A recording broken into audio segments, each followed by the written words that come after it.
National Silver Company presents The Silver Theater, starring Leslie Howard with Rita Johnson in Study in Triangles. Brought to you on behalf of two of the greatest names in silverware, International Sterling, world-famous solid silver, and 1847 Rogers Brothers, America's finest silver plate.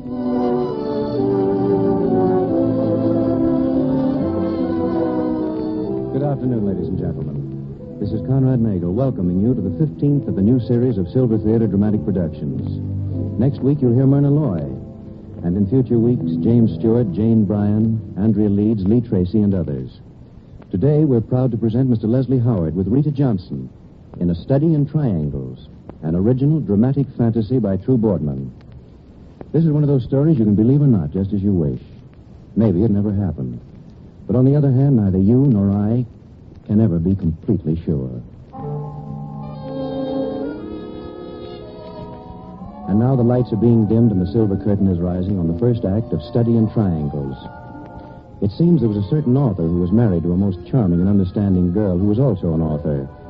We first meet Steve and Marge Turner, that's the said author and his said wife, as they're entertaining friends at dinner one evening in, well, June is as good a month as any.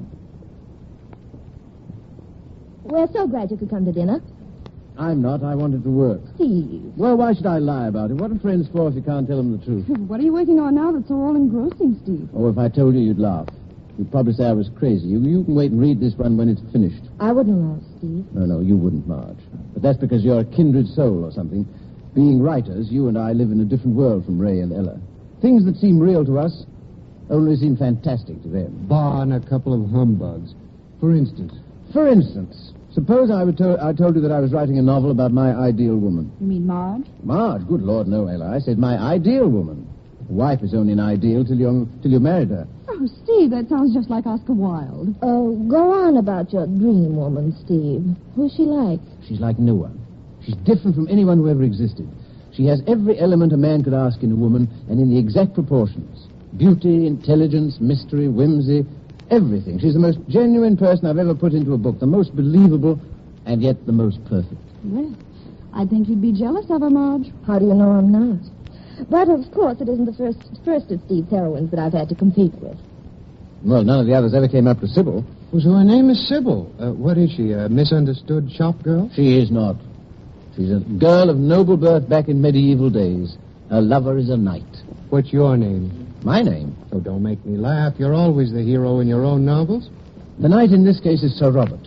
But there's a reason why he can't marry the Lady Sybil. I know. He's made a vow to go on a quest. No, he's married. And who am I, Steve? Lady Elaine. No, I should say that the knight's wife is the Lady Elaine. She's been a good wife to him, too, and faithful, but... How sweet of you. Well, tell us more about this Lady Sybil, Steve. Sure, unveil the Lady of Mystery. I will not, and I'll tell you why. Because to you, she's a gag, something to joke about. Just another of the mad-brained children of the mad Steve Turner. That's what you think, isn't it? Oh, no. Oh, you needn't lie, I know. Well, she's not a joke to me. She's real. The only real character I ever wrote. She's... Oh, don't let's talk about it anymore. Steve. Oh, look here, old man. I had no idea you were so in earnest about the whole Well, thing. we'd better think about starting. Starting where? For the theater, Steve. Have you forgotten we were all going The to... theater. Now, you don't expect me to go to the theater tonight. How would Lady Sybil get along without him? Now, look here, all of you. I'm in dead earnest about being wrapped up in this story, and nothing else is quite so important. And I will not waste my time going to see some play. Good night. Steve. Well, I must say... I'm sorry. Lady Sybil must be calling very insistently. Yes, he's certainly serious about this ideal woman business, isn't he? I don't know, Ray. I don't know how serious he is. I wish I did. Poor Marge. Poor nothing. I wouldn't trade him for any man on earth. Now, come on. Let's be started.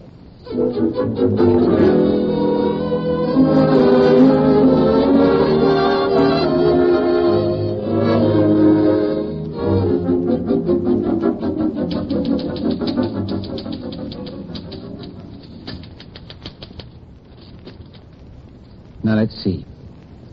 Now, as Lady Sybil stood before him, gowned in rich flowing silks, there could be no doubt. She was incarnate, the woman of whom Sir Robert had dreamed. She stood silent for a long time, and when at last she spoke, it was to complete the charm. Slowly, she said. Slowly, she said. What did she say? Oh, Sybil, what did you say? I am here, my lord. Fate, which truly guideth our lives, has brought me hence. Yes, that's it. That's what... I beg your pardon. I didn't hear you come in. Not hear me. Thou dost jest, Sir Robert. Jest? Now, wait a moment. Who are you, anyway?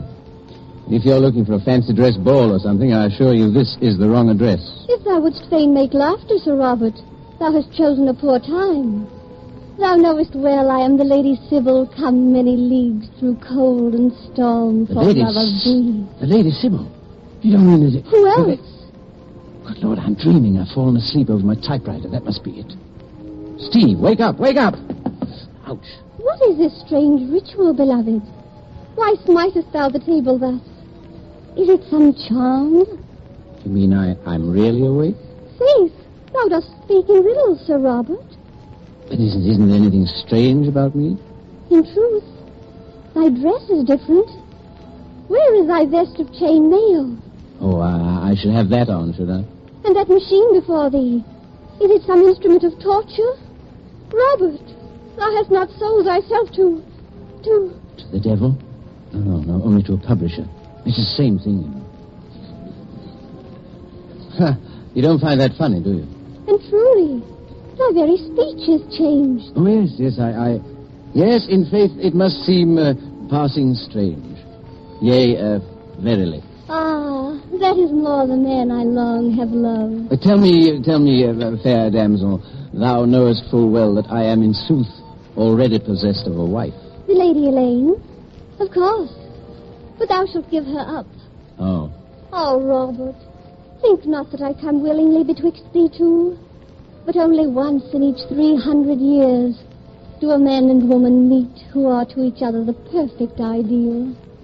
In such a case, how can anyone stand betwixt us? Oh, I don't suppose they can. Oh, by heavens, you are lovely.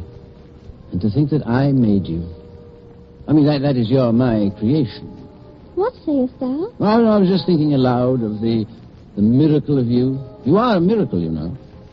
Never in all of history, let alone 300 years, has there been anything like you, like thee. Oh, Robert, then thou hast made thy decision betwixt thy wife and me? Oh, I must make a decision, must I? Forsooth, at once. Yes, well, look here, now, there's just one thing. If I decide against the Lady Elaine, what about her? She will have to go. It is fate. Oh, it's fate, is it? Oh, yes. Well, now, Sybil, please, this is a momentous decision. Couldst thee... that is, may I have until tomorrow to decide? Tomorrow? Alack, it is 1,000 years. Well, of course, nothing would surprise me. But tomorrow it shall be. Meanwhile, beloved... Oh, Still working, darling? I was worried about you. Oh, Elaine. I mean, Marge. This is the... Sybil. She's gone. Darling, what's wrong with you? Marge, look. Thou dost not... You don't see anyone else in this room besides me. Someone else? I know. Oh, what's a test for sanity? Ask me something, anything. What are the primary colors? Red, yellow, blue. Right. Then I'm sane. Do you know what it means? What? It means that she really was here. I've done it. It's wonderful. Who was here and what have you done? Sybil, I've written her into reality. She was here just before you came in. Yeah. Well, you said that she was the most real character you'd ever written, but this is a little more than even I had expected. Tell me about her, Steve. Oh, Marge, she's perfect. She's a vision of loveliness. She's unbelievable. By heaven, she is that, at least. Well, her appearance rather complicates matters, doesn't it? After all, she wouldn't be here if you hadn't wanted her very badly. But what's that to do with one of my characters coming to life? I've created hundreds of people on paper. Yes, but you said yourself Lady Sybil was your masterpiece, the one real person you ever wrote, and apparently she's a bit too real. Oh, no, but I mean... You know, Steve, perhaps I can account for Lady Sybil's appearance. Anyway, it's a theory. What's that? Well, I don't know if you've ever thought of it this way, but we writers are inevitably gods to the characters in our stories or plays. We bring them into being, control their destinies while they live, and whenever we feel so inclined to do so, kill them off. They're completely at our mercy. Yes, we authors are gods to the characters we create. Marge, you know, there's wonderful philosophy behind that. But it doesn't account for Lady Sybil. Her destiny seems to have gotten out of control. Exactly. Remember the legend of Pygmalion? What, Pygmalion? You know, the sculptor who carved the figure of a nymph so perfectly that he fell in love with her and then she came to life. Oh, yes. But legends never come true. Well, it seems that this one has. The real question now, Steve, is what are we going to do about it? I don't know. If she'd only come back so we could talk it over. Sybil. Sybil. She's gone, all right. Steve, forgive my curiosity, but did you touch her? That is, do you have any idea whether or not she was solid? I mean, flesh and blood. Oh, yes. No. Well, come to think of it, I don't know. It seems odd that she should have disappeared into thin air that way. Did she give you any inkling as to when she'd come back? Well, she said something about tomorrow morning. Oh, that doesn't leave you much time, does it? Time? To decide. Of course, she told you that you'd have to decide between us. Yes, she said... Do you mind my asking how you felt toward her? You mean, am I in love with her? I suppose that's what I mean. Oh, good Lord, I hadn't thought about it. I suppose I should be, though. Oh, I think you owe it to her. Yes, I do. Well, I don't like to seem insistent, but what are we going to do about all this? If only the three of us could talk it over. Marge, we can. There's a way we can. How? Now, look here. If I've written of Sybil in my book in such a way that she came to life for me, why won't she for you? That's the answer, Marge. I'll go and get some sleep. Meanwhile, you read the manuscript and try to conjure up my Lady Sybil for yourself. If she should come back, you can wake me. All right, Steve. Oh, wait. Before you do go in there, What are you looking in there for? Oh, you mean you think Sybil... I must confess I wouldn't have been at all surprised, would you? No, I know. But she isn't there, is she? No, not that I could see. Now, go ahead, Steve. Wait. Kiss me. Oh, Marge, my darling. Thank you, Stevie. And now if Lady Sybil does beat me out, at least I'll have that to remember. Good night. Oh, Marge, now, come here, Marge. Really? Good night, Steve. Good night. Ah, Sybil. Well, let's see now. Triumph of Sybil by Stephen Turner. Well, that's an ominous title. Oh, well. The lengthening shadows of sundown cast an air of enchantment over the purple heaths, and the castle on the distant She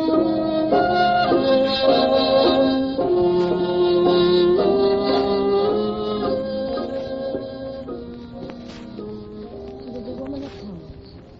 But now, as Lady Sybil stood before him, gowned in rich flowing silks, there could be no doubt. She was incarnate, a woman of whom he had dreamed. She stood silent for a long time, and when at last she spoke, it was to complete the charm. Slowly she said, "Well, what did she say?" Thou wert expecting me, Lady Elaine. What? Oh, then it did work. You're Sybil. In truth, I am the Lady Sybil. Of course. Forgive me. And you're all he said you were. Then Sir Robert has spoken of me? Sir Robert? Oh, yes. Yes, I must confess I know all about you. Well, that is nearly all. Robert has told thee that I am his ideal of womanhood. He intimated something of the sort, yes. Then, of course, thou wilt stand aside. That depends, Lady Sybil. That depends. Just a moment. Whither goest thou? Whither goest I? Why, to complete this rather surprising triangle. This, it would seem, is a matter for all three of us to settle.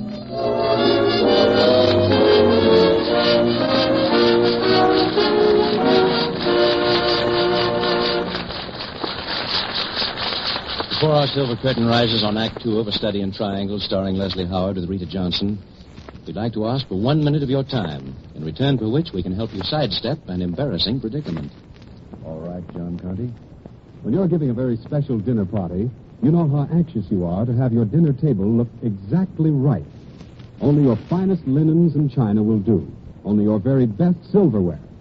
And then, with a sense of shock, many of you realize that your dinner forks are of one pattern and your salad forks of another, or that there aren't enough good teaspoons to go around. That's why I ask you to go to your buffet drawer now and look at your silverware.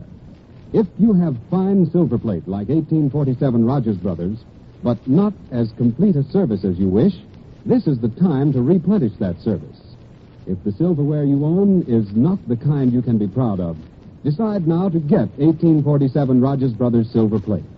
For this is silver plate that for more than 90 years has represented the highest ideals of beauty in design and craftsmanship. Yet the Silver Theater set, a beautiful 62-piece service in First Love and other 1847 Rogers Brothers patterns, costs only $59.75, a saving of more than $14 over open stock price. Your Silverware dealer will have one of these lovely sets in his window tomorrow. Be sure to drop by and see it. And then let your Silverware dealer tell you about the easy, convenient terms which will make this gorgeous silver plate yours to cherish a lifetime. America's finest silver plate, 1847 Rogers Brothers.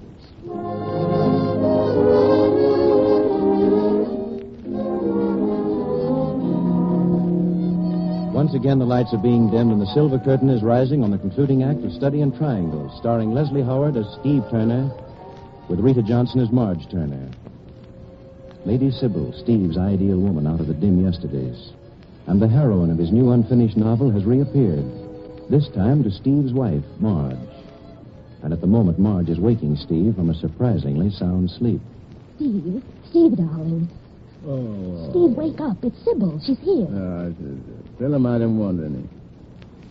Who? What did you say? The Lady Sybil, your ideal woman. Remember, she came to life for me, too. Good heavens, no. Hand me my robe. Here. No, she's really here. What did she say to you? Just what she said to you, that you come to claim you. Oh, she has, eh? Wait a minute. What am I going to say to her? That's what I'm wondering, too, darling. Are you ready? No, yes, but we look may here, as well wait a get it minute. over with. Come on.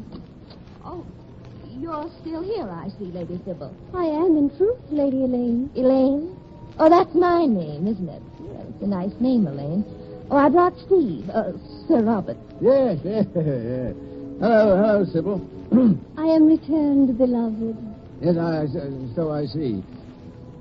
You have, thou hast met my wife? Lady Sybil and I have been talking. Oh, you have. Well? Well? Lady You know, this is the Sir most... Robert,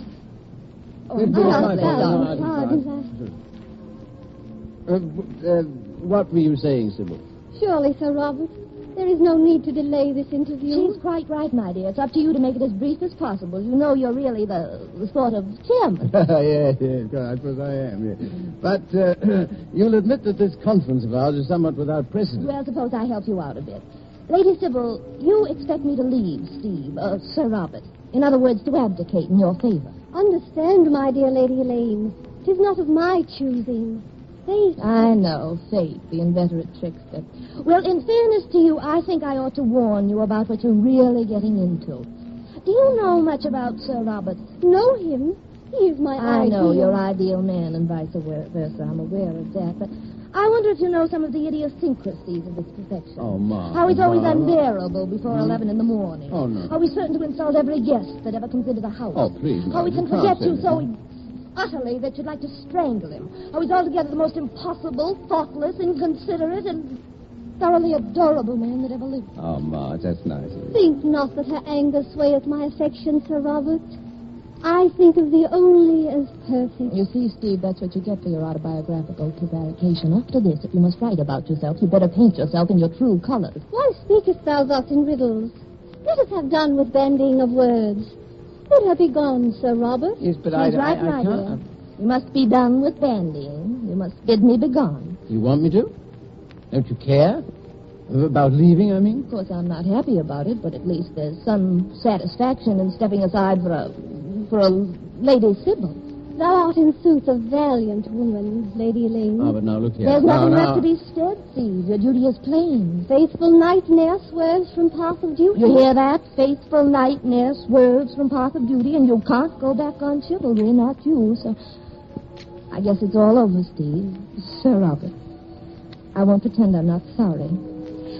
Lady Sybil, do you suppose that you could go back where you came from for an hour or two? Just give me till daylight to leave. It's so undignified to move out in the small hours of the morning. When Robert and I shall have eternity together, I can spare him to thee until the morn.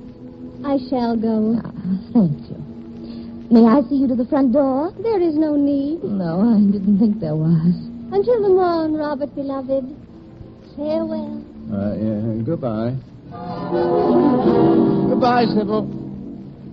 You see, Steve, I told you that if there was some way the three of us could talk it over, it would be settled. And, well, I guess I'll go and start packing. Packing? You're not really going? Well, you wouldn't have me stay with Sybil in the house. Why not? Well, it would be frowned upon by the best society. Oh, the devil with society. Now, you listen, Mom. No, darling, you listen to me. I am going. You see, whether Sybil is flesh and blood or not doesn't really matter. The point is that she's taken a place in your mind and your heart that I can't share. Not even with a Sybil. I've tried to be noble and sophisticated about all this and not let you down, but I was lying.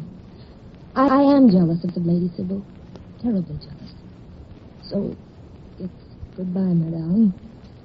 Good luck. Now, you listen to me, Marge. No, darling, Oh, yes, no. if you think you're going to railroad me into this, you're crazy. As for Sybil, she can go to the devil. I don't want her. Not want her, but she's your ideal. She's incarnate, Oh. the woman of your dreams. Why, you're the first man in all history to have the perfect woman come into your life. Well, let her come into someone else's How life. can you love her and speak like that? No, whoever said I loved her? Well- You did. Well, now get this straight. There's only one girl in the whole cockeyed world that I give a snap of my fingers about, and that's you. Oh, darling. Oh, kiss me, darling. Oh, Steve, I was so afraid you wouldn't say that. I won't give you up to her. I won't ever. No, of course you won't. And that settles that. What do you mean that settles that? That disposes of Sybil. Oh, but it doesn't. She said she was coming back in a few hours, and if I know women, even ideal ones, she'll be back to claim you. Well, I won't be claimed. The whole thing's nonsense. No. Look, my darling, are you really worried about Sybil? Mm-hmm. You see, trying to compete with a perfect woman is, well... Now, look, for the last time, I don't want a perfect woman. I want you. Oh, darling, that's the sweetest left-handed compliment I ever had. Well, for your information, Lady Sybil's days, even her hours, are numbered. Now, you go and get some sleep. Where are you going? I'm going to stay here. I've got some work to do. But, where will Sybil be? Oh, Marge, no. Come, don't say you don't trust me. Well, I trust you, Steve. It's just that I'm not any too sure of Sybil. I'd better stay out. Oh, nonsense. Now, you go to bed and stay out of here. Stay out of here till I call you. All right, as long as it's you and not Sybil. Goodbye, darling. Goodbye. Did I say goodbye? Oh, I meant good night. Now. Sybil. Sybil. So you've really gone. And, young lady, you're not coming back. The Triumph of Sybil, chapter the last.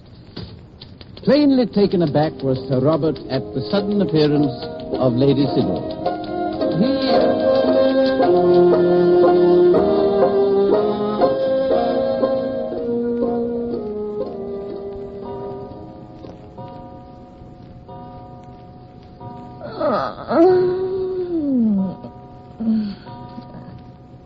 Steve. Steve! Steve! Oh, Steve. Oh, hello, my dear. Good morning. There. You're just in time. Steve, it's morning. Lady Sybil that is, she didn't come back. No, call her. Oh. Sybil? Woo-hoo. No. Sybil? No. Like this. Sybil! Sybil! You see, I'm saved. Delivered from eternity with an ideal woman.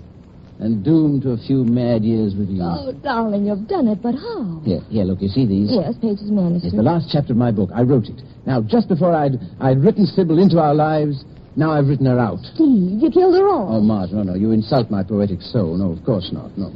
I just made her a little bit more perfect than she was already. After Lady Sybil found out how much the Lady Elaine loved Sir Robert, she knew that it would be cruel of her to come between them. And don't you see, she was far too perfect for cruelty. Now listen, I'll read you the last few sentences. Sybil had gone as she had come, leaving behind with them both the memory of her loveliness, and thus she had fulfilled her destiny. Sybil had proved for all time that she was an ideal woman by going back to where all ideals must dwell, just beyond the horizon to the west. Oh, Steve, it's perfect. Of course that was the way out. How did you ever think of it? Did you ever hear of a saying called love will find a way, my darling? Well, that reminds me. Hand me the first page, will you? Here. Hey, what are you doing? You see what this title page said? The Triumph of Sybil by Stephen Turner. Steve, you're crossing it out. Yes, you bet I am. Now, you read over my shoulder as I type. A new novel by Stephen Turner. Lady Sybil Passers-by. Oh, Stevie. Oh, no. Don't Stevie me. Come on, let's go down and get some breakfast.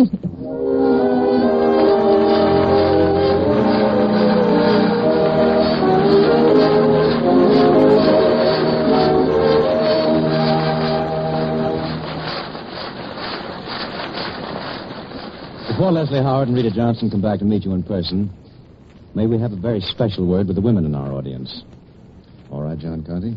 Deep in every woman's heart, there's a longing for luxurious and beautiful things. And nearly always, there's one particular luxury she's set her heart on more than any other. For you, perhaps, it's the joy of having your dinner table gleam with lustrous sterling silver. Solid silver through and through. And believe me, sterling silver is far easier to own than you imagine it is. For example, International Sterling has a budget payment plan that makes it possible for you to buy a complete service of solid silver right out of income. Or if you'd like to start off gradually, you can get one of International Sterling's lovely Me-to-You sets and add to it from month to month at your convenience. The Me-to-You set only costs $16.75. It's a place setting for one person. 6 exquisite pieces of solid silver, and it's created not only in Enchantress, but in other stunning International Sterling patterns also. Your silverware dealer will have a Me-to-You set ready to show you tomorrow. So be sure to visit him. Then you can see the rich, lustrous beauty of this sterling with your own eyes. You can get all the details firsthand and learn for yourself how very easily indeed you can own solid silver that will go proudly with you all your days. International Sterling Silver.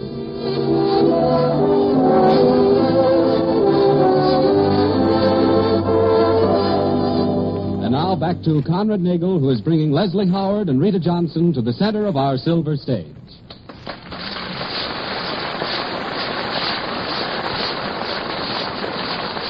Well, first of all, I'd like to thank Leslie Howard and Rita Johnson for a couple of swell performances. Thank you, Conrad. Then we'll take care of several points of information. Number 1, Leslie Howard can now be seen in Bernard Shaw's British-made Pygmalion.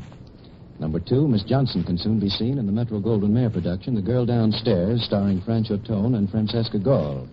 And finally, we'll hear from our stars themselves. Well, now, Rita, have you got any news? No, have you? Well, I just wanted to assure everyone that True Boardman's delightful fantasy was not meant to be taken too seriously. Really, Leslie? No perfect women? No, my dear Rita, no perfect women. There really are no Lady Sybils, except perhaps in our minds.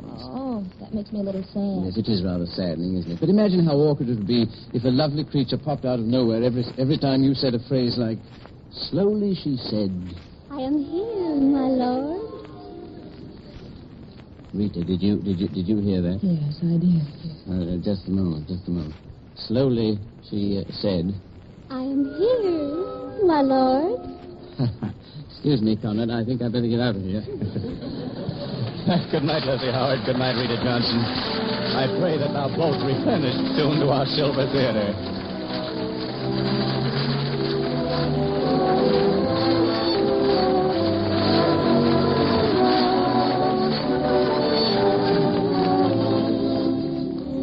Next week, Silver Theater will star Myrna Loy in an original story, Debutante. Conrad Nagel will direct, and of course, there'll be more original music scored and conducted by Felix Mills.